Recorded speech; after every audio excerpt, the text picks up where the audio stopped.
Hi, I'm Bob Herbert. Welcome to OpEd.tv. The city of Detroit played a crucial role in the emergence of a vast American middle class, but that was long ago. Over the past half-century, the city has become synonymous with urban devastation. More than half of its peak population is gone. Buildings have been abandoned by the tens of thousands. City services have been cut almost to the point of collapse. And now Detroit has earned the dubious distinction of being the largest city in America ever to declare bankruptcy. We'll discuss what went wrong with Detroit and what may lie ahead with my guest, Wallace Turbeville, a senior fellow at Demos and former Goldman Sachs executive who has studied these tragic developments and compiled an influential report called the Detroit Bankruptcy. Wally, welcome. Good to have you here. Thanks so much. Thanks so much for having me. I really look forward to this.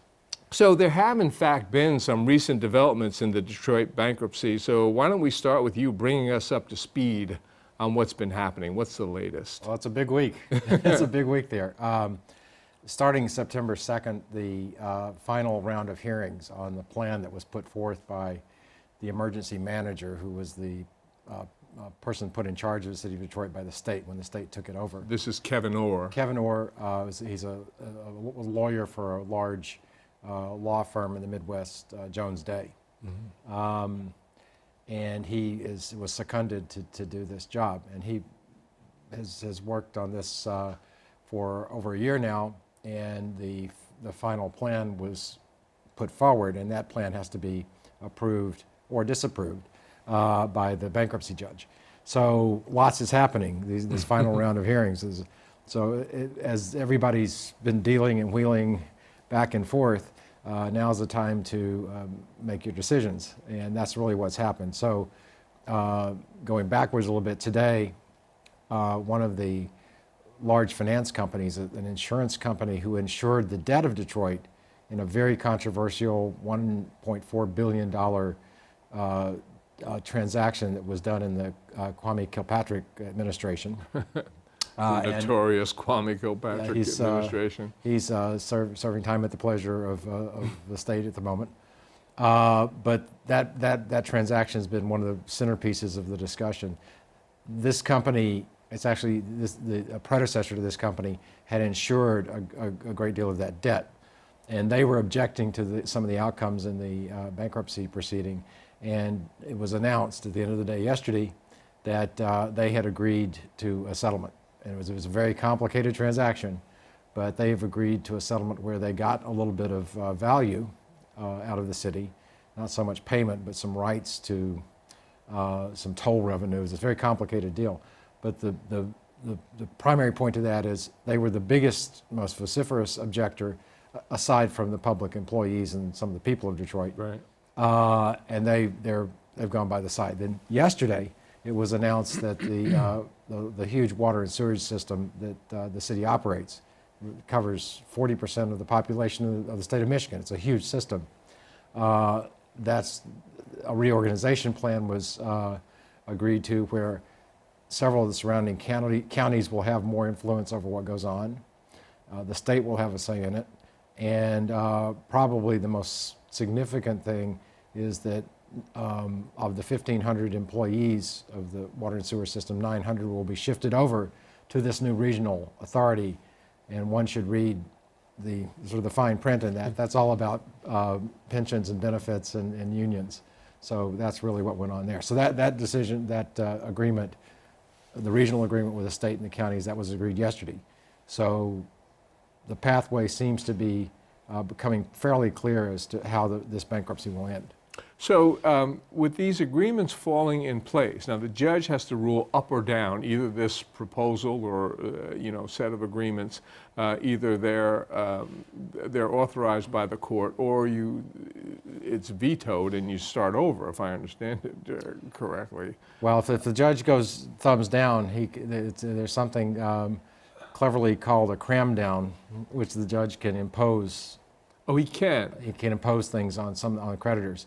The judge doesn't want to do that. What it looks like is that an agreement is going to be reached and the court's going to approve it. Is that correct? That's all the body language is in that along those lines.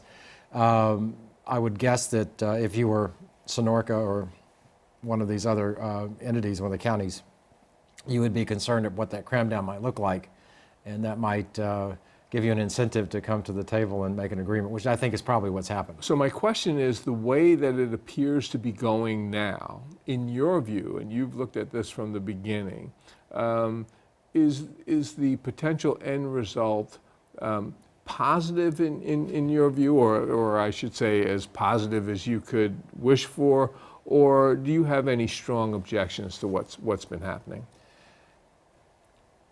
After you've been at it for a while and involved in something like this, your standards are probably a little bit lower than when you started. They've been diminished. Yes. Do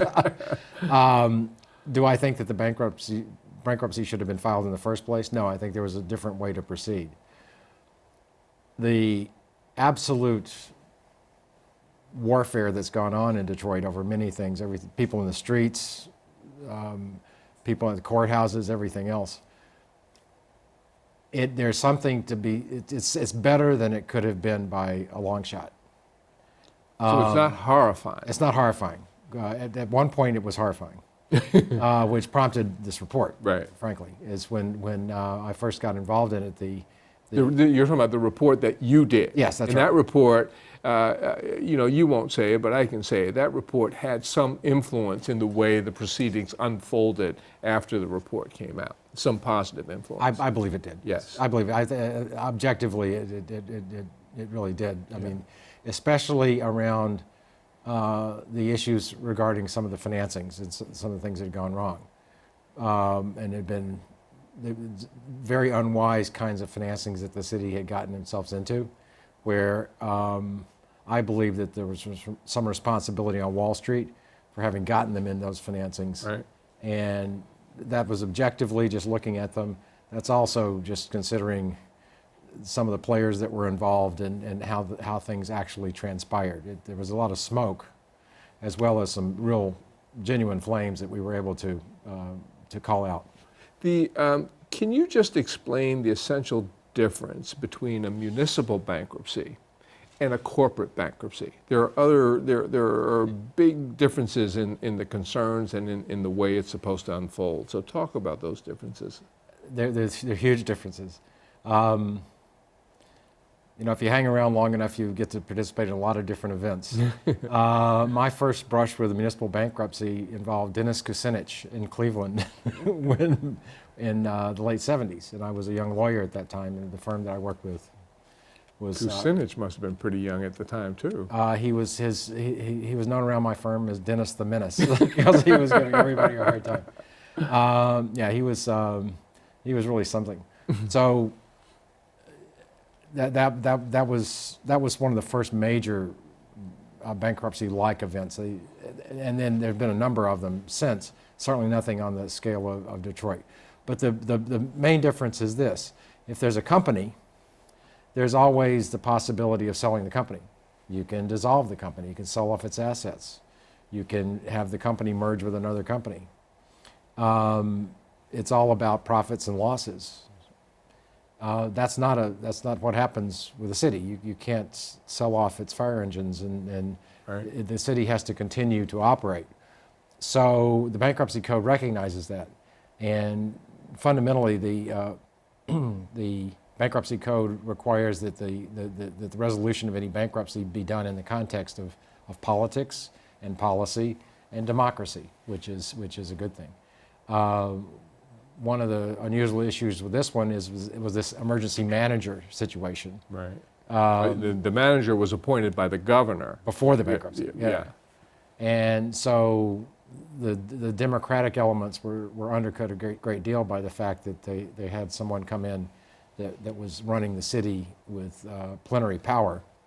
Actually, and if I can interrupt, and it became even more fraught because Detroit, for all of its problems, but Detroit is a primarily black African-American city, overwhelmingly Democratic. The governor who appointed this emergency manager is a Republican running a Republican, mostly white administration. So there were issues of race and democracy and clashes of all kinds going on. So it was really difficult. So this fellow comes in, I think, with obviously with overwhelming power. He's essentially running the city, Kevin Orr, who is African American himself, but he's appointed by the governor. And so the question becomes, what happens to democracy? The Detroit voters, the Detroit officials just lose all of their rights. They do. And they did. They did. Yeah. And the inference, of course, is that governance in the city of Detroit was not possible. Right. And plenty of loaded words were used over time. You left out the legislature of the state of Michigan, who is even more conservative than the governor. Right, the Republican-dominated legislature. And so there's always been an animosity between the city, big urban, African American Detroit, and the rest of Michigan. And a hostility to unions, which are... Yes, and unions are very important. And one also has to think in terms of things like the 2016 election. Mm-hmm. Because public employee unions and private unions have always been exceedingly strong in the city of Detroit. And so part of all of this was clearly good old country hardball politics to take care of some possible organized opponents in future elections. Now, you said you didn't think the bankruptcy should have occurred in the first place. Why? Yes. Going back to the theme of a private corporation going bankrupt and a city going bankrupt being two different things. When cities go bankrupt, it's because they just ran out of cash. The cities operate like a little bit like you operate your checkbook. Money comes in and goes out, and at the end of the day, there's none left, and that's how it works. Now, the city of Detroit had obviously some chronic structural problems, but what happened to the city of Detroit is as clear as day. By the time 2008, 2009, 2010, up until today, that period rolled around, it wasn't that the city was being profligate and spending money. It wasn't that they were being irresponsible. They were in a desperate situation because what happened in 2008, the crisis and the Great Recession affected Detroit. I can't say like no other place, but certainly not like no other large city. Right. And it was totally devastating. And then a few months before the bankruptcy, the state legislature cut their the state aid that they get. They get annual state aid, revenue sharing from the state. They cut that by $67 million, which is, we're used to $1 trillion numbers nowadays, but $67 million is a very important amount of money in the cash flow of the city of Detroit at the time. So you had, because of the recession, you had, you had high unemployment in Detroit anyway, but this is exacerbated by the Great Recession. So the number of jobs dropped by 53% in the first 2 years. Right, so you have a terrible employment situation, yes, which means the tax revenues collapse. And on top of that, you have the state cutting its revenue sharing money that it had been sending to Detroit, in which the city had been depending upon. Yes. Then you have the housing meltdown. Yes, the housing meltdown. Yes. So you have you lose the revenues from real estate taxes and that sort of thing. Yeah. And in the end, well, go ahead. I was going to say, this is one of the more unbelievable numbers. In the 5 years prior to 2008, 70% of the mortgages written in Detroit were subprime. 70%. So the number of foreclosures has been just devastating. So you have the combination of these subprime loans in Detroit, tremendous number, and then also these tricky financial instruments, these derivatives that Detroit got involved in. Why did Detroit ever get involved in that in the first place? When did this occur, and what was supposed to be the upside? The transactions date from 2006. The idea behind this thing was this, in a nutshell. The city was running behind in its contributions to the pension plan. And that they make contributions, the city makes contributions, so public employees in later years will have their pensions. Right. They were running behind, so they came up with the idea, and it was sold to a number of different municipalities, not just Detroit. But they came up with the idea of borrowing $1,400,000,000 and taking the cash and putting it in the pension plan. And the idea was they would make more money playing the stock market and doing other investments than they would pay in interest costs. Where have I heard this before? I understand that. Yes.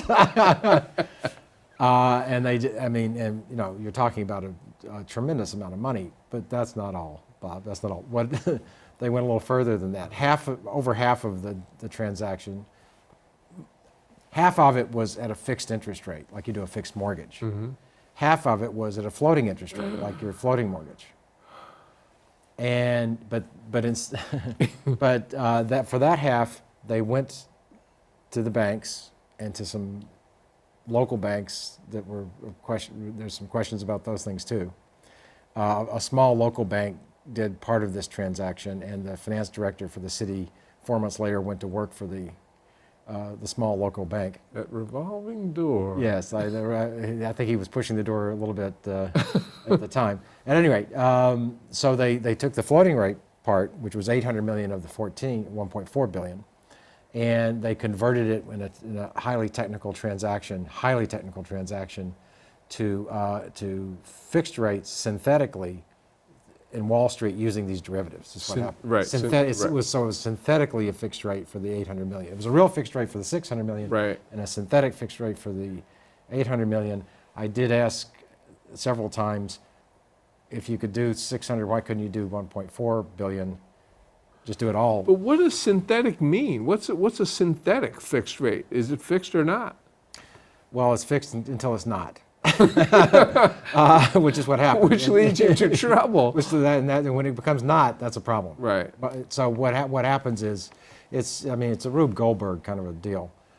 Basically what happens is the banks agree to pay your floating rate, whatever it is, if you pay the bank a rate, which is an amount which is equivalent to a fixed rate. So Right. it's a shell game. Right.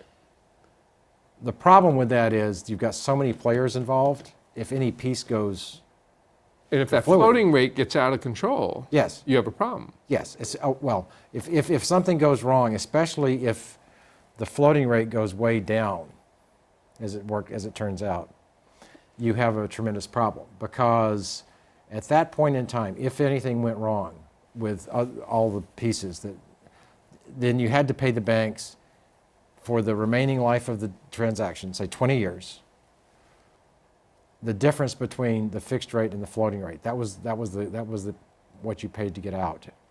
And if the floating rate is near zero, it's basically like you have to pay all of the interest on your mortgage for 20 years, but today. And that's what I was going to say, because interest rates went down because of the recession. Right, So yeah. right. The standard story out of Detroit has been that the city was faced with an unmanageable debt of $18 billion, that it had no way to pay this $18 billion. Matters were out of control. The city was mismanaged. And that's why the state had to come in, take over, and then ultimately declare bankruptcy. You have a lot of problems with that story. I do. All right, tell us. Yes, and I think that's really important. Getting back to the message that was put out there, the spin that was put out there, if you will, by the emergency manager, and presumably by the governor too. He worked for the governor. It was critical to make things look as bad as possible in Detroit. Otherwise, why would you have to throw out the entire government of the city of Detroit and run it through this one person? Right. So things had to be bad. So they came up with this number, $18 billion as the debt, which is, there's 717,000 people in Detroit. They owe $18 billion. That sounds horrific. Right. Horrific. It does. It does. But the problem is when you go down the list and look through the different components, it's a bunch of apples and oranges. It's not all debt. Some of it is planning numbers. Some of it are just rough estimates. Some of that's just rough estimates. And a good chunk of it is just not the debt of the city of Detroit. Right. Close to $6 billion of it is just not, was just there's no way you can justify saying that that's the debt of the city of Detroit. So that was the water and sewer debt, which is... So even if you accepted their estimates, you're still only talking about $12 billion, not $18 billion. Correct, yeah. correct. But the estimates were of course, pumped up to get to a big number. Talk a little bit about the art collection at the Detroit Institute of Arts. I've been out there. It's a wonderful museum. To me, it's one of the great things about Detroit, that they have this fabulous art collection which belongs to the people of Detroit, I've thought. There have been big discussions and arguments over whether that art should be sold off to pay bills, or whether it should be kept as something, one of the treasures of the city. What's been happening with that issue, and where do you come down on it? Some beautiful work there. The Diego Garcia is just unbelievable. Yep. Well, that's all about the so-called grand bargain. There's a grand bargain involved in all this, which I think, to the credit of the bankruptcy judge, Judge Rhodes, who has been a very activist judge in all this. Some of the creditors, primarily this Sonorca company has been the loudest, have demanded that the entire art collection be auctioned off. Mm-hmm. Now, the practicalities of that are very, very difficult to imagine. It's a big art collection, dumping all of that in the market at one time. Right. And it's a great asset of the city. I mean, if you're trying to build a city that, after all of this is resolved, actually becomes a really fine place to live, and a good environment that'll attract lots of people to live and work there, and jobs and all the rest. An art collection is a good thing. That's one of the reasons we have cities, is such a thing. But the grand bargain was brokered by the judge, and involved Ford Foundation, Kellogg, Kresge, a group of foundations who kicked in several $100 million so that they would put it up on the condition that the city kept the art collection, and that the pensioners weren't as damaged as they might have been. The people who were owed pension money, public employees, they weren't as damaged as they might have been. So they would take less of a loss than they could have. Correct. So that was part of the deal. And another part of the deal was that the state actually kicked in several $100 million also. That's the part. The grand bargain has been agreed to, but I'm not going to fully believe it till I see money on the table, if you know what I mean. So if the grand bargain is approved by the judge as part of this overall settlement, yes, they'll keep the museum will be saved. They'll keep the art. And the art will be, all right. They'll keep the art, and the deal with the pensioners will go through. I wish we could talk about this more. It's really fascinating to me, but we're running out of time. So I hope maybe you'll come back, and we'll see what lies ahead for Detroit. We'll see how the bankruptcy gets resolved and what the outlook becomes. And maybe after that, how the city of Detroit gets built back in a really strong way. I'd love to do it. Wally, thank you so much. Thanks so much for having me. We'll be back in a moment with a final word.